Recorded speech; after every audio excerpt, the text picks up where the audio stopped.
Assalamu alaikum wa rahmatullahi ta'ala barakatuhu. Jama'a barkamu da wannan lokaci. Kamar yadda aka saba insha Allah yau za mu nuna muku wasu tsarika guda uku wacce insha Allah in dai kai amfani da su za ka yi siyo data mai sauki a cikin layin ka.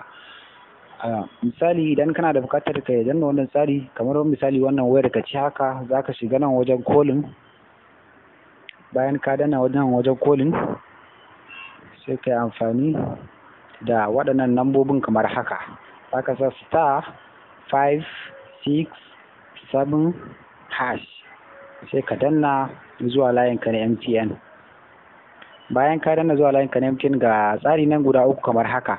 Za ka siyo data and voice bundle 50 naira.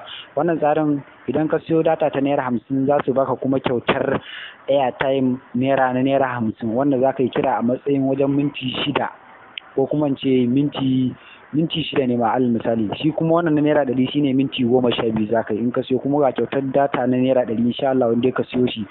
Sannan sai tsari na biyu shine za ka danna star 4 6 star sai ka sa 3 sai ka danna wannan sai ka shigar da shi tsarin ka na MTN, layin ka na MTN.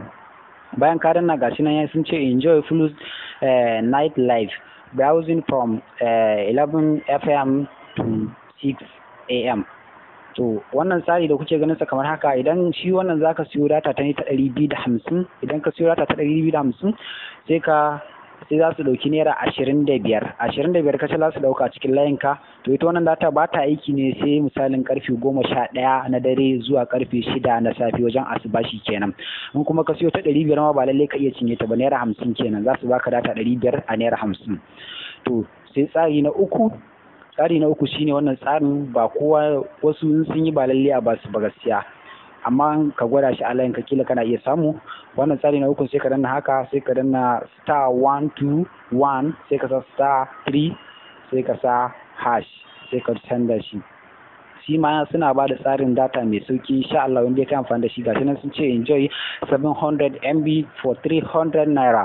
Nan kuma sun ce na biyu sun ce enjoy 1.5 giga for 500 naira. To idan kai amfani da wannan tsarin insha Allah za ka samu saukin siyo data. Mun gode da Allah, ka danna mana subscribe a wannan channel tamu domin samun ƙarin information. Mun gode, sai anjima.